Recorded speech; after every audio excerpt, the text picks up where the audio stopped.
con esta sintonía se podrán imaginar, vamos a recorrer, a surcar mares, océanos y a disfrutar de lo que es la historia, y la historia bien contada. Además vamos a conocer y acercarnos un poco más a una figura, la de Amaro Pargo. Seguramente a ustedes les suene, lo conozcan, o quien no, está tardando ya en hacerlo. El pirata canario. Bueno, pirata, corsario. Vamos a intentar que nuestro invitado nos saque de dudas con todo esto y con mucho más. Él es Marco Polo Alonso, autor del libro Comprar el cielo. Marco Polo. Marco, ¿qué tal? Bienvenido. Muchas gracias, Víctor Hugo, por haberme invitado hoy al programa, que estoy aquí de paso y... Encantadísimo de tenerte por aquí, quizá una de las personas que más saben o que más descubrimientos desconocidos hayan hecho acerca de la figura de Amaro Pargo, el pirata o el corsario. Bueno, pirata o corsario, cuéntame antes de nada, ¿qué hablamos? ¿Amaro Pargo era pirata o era corsario? Era un corsario, tenía una patente también de mar y guerra. ¿Qué diferencia hay entre un pirata y un corsario? Tú puedes ser un corsario y un pirata a la vez. Corsario se le daba al... aquel capitán que podía mostrar que tenía un barco en condiciones para poder luchar contra enemigos de la corona en aquella época.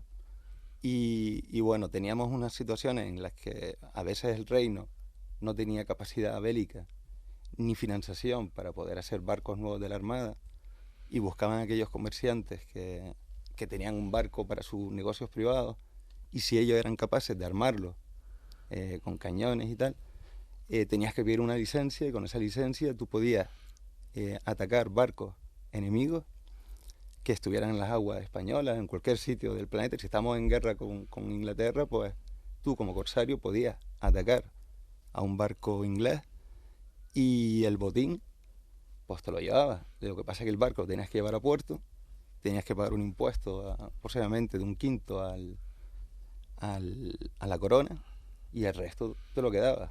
¿Y un pirata en qué se diferenciaba?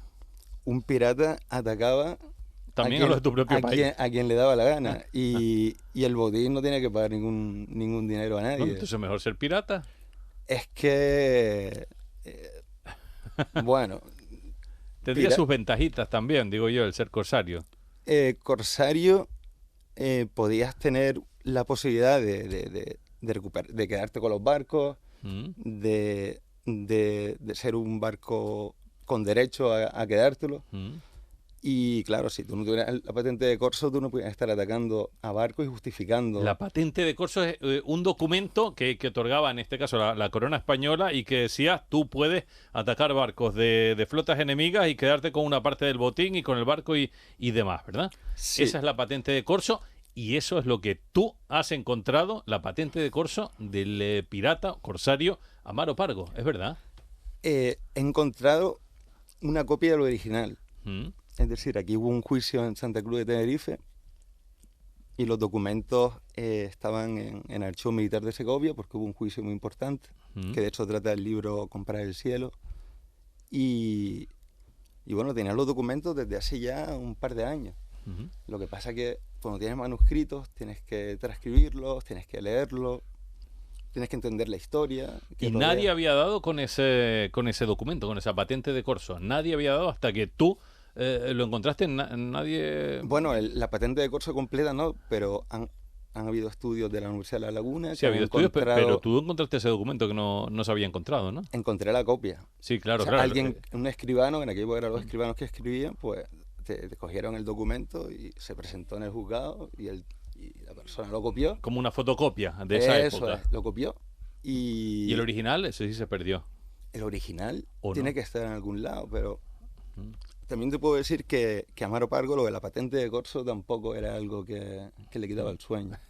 Oye, decías patente de corso y otra patente más. Es la patente de mar y guerra. ¿Y esa qué es? Eso lo dieron aquí en Tenerife en el año 1707, creo. El gobernador que había, el gran capitán que había en aquel entonces. Y con eso tenías posibilidad de utilizar ya soldados.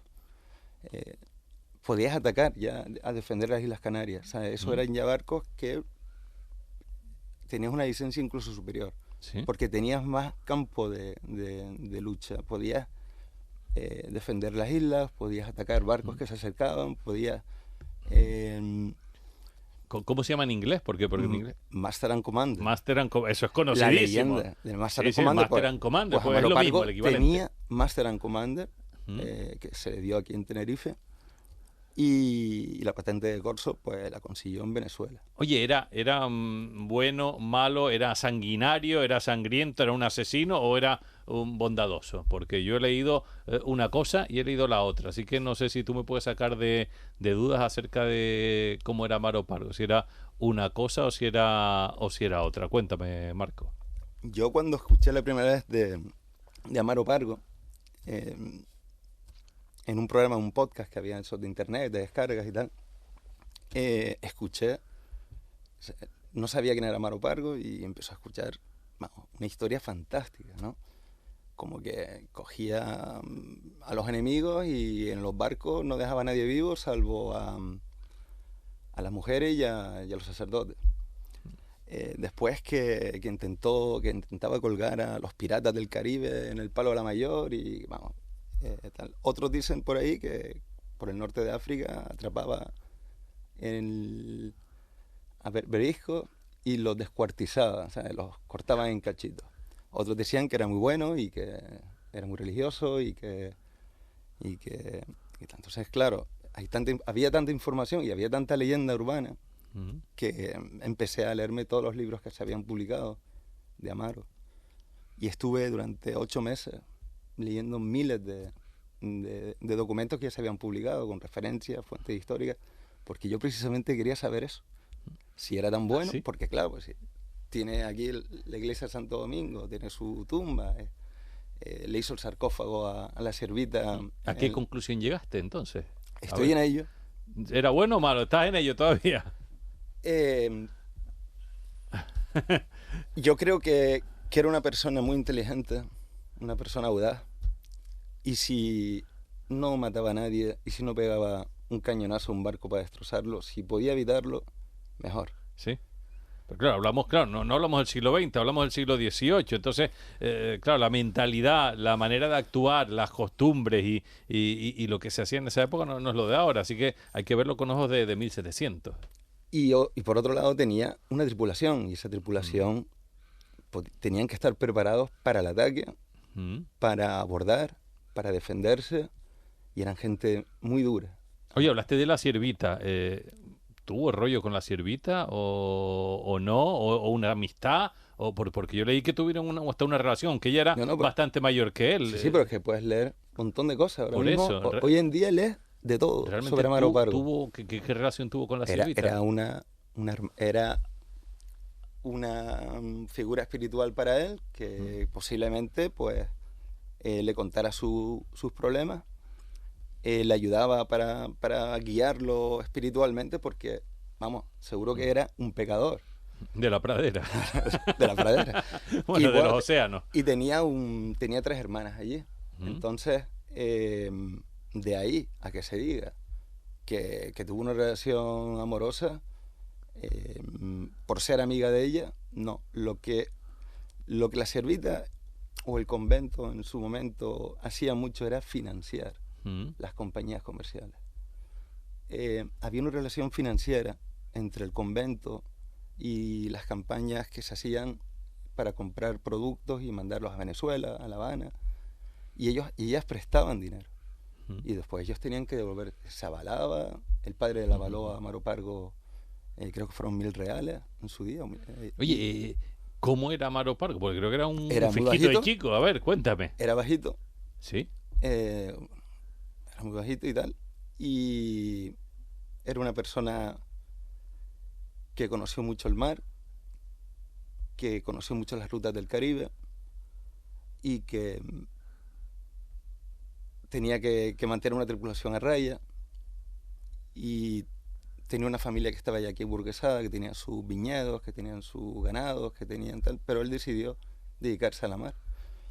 Y a lo largo de lo que yo he estado estudiando, es una persona comercial, una persona muy inteligente, y en los últimos años de su vida se dedicó prácticamente a ayudar aquí a cualquiera que lo necesitaba. Porque él no murió en combate. Exacto. Ni nada. Eso es ya un mérito. Sí.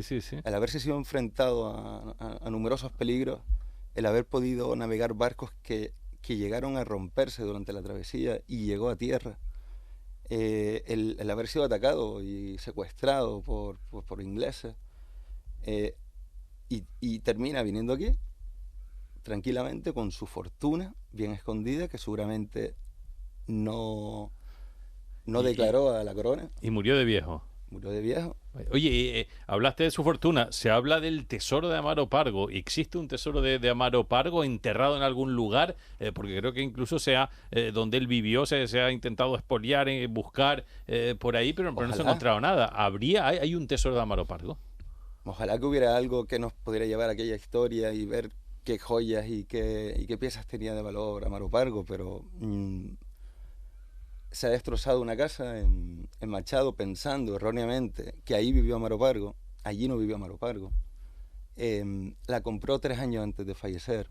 Estuvo comprando hasta 40 viviendas durante su vida. Tenía otra vivienda en construcción en La Laguna. Ya sabía algo del boom inmobiliario, con 3 siglos de antelación. Estaba ya mayor y seguía comprando propiedades. Entonces uno tenía que pensar, ¿esas propiedades con qué lo compraba? ¿Lo compraba con un tesoro escondido? ¿O lo compraba con los préstamos y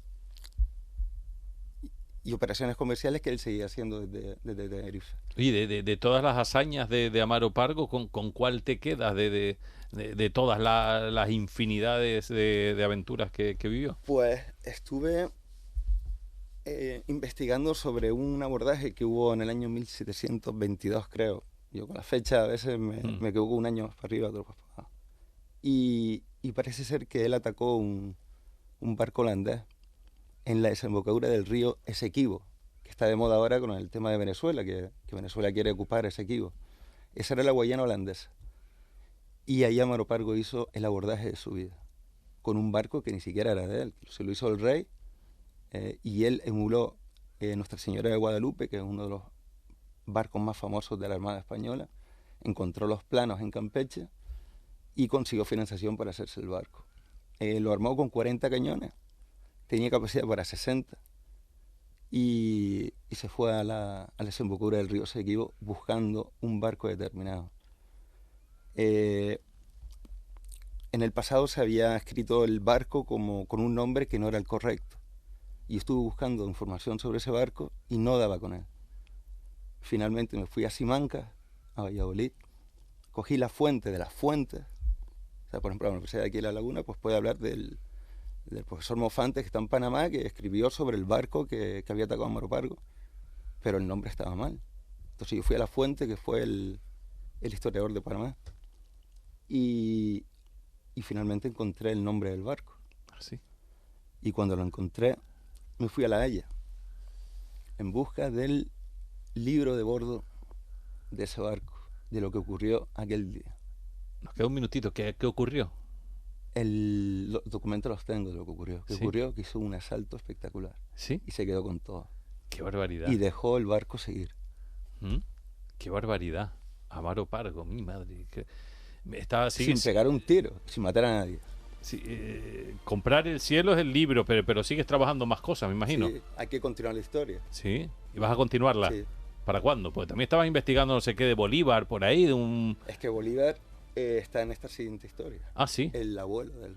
Mi madre, ¿para cuándo? Espero que Pégate al micro para escucharte mejor. ¿Para cuándo? Espero que para el año que viene, para mitad del año que viene. Sí, voy a empezar a escribirlo desde el mes que viene. Mándote Marco Polo no podía ser más que un viajero impenitente y una persona que escudriña todo lo que pasa en cualquier lugar del planeta y en torno a la figura de nuestro viajero o nuestro pirata o corsario más ilustre como es Amaro Pargo. Marco Polo Alonso, un placer. Muchas gracias por ilustrarnos un poco más acerca de su figura. Muchas gracias por tu invitación y nada, hasta la próxima.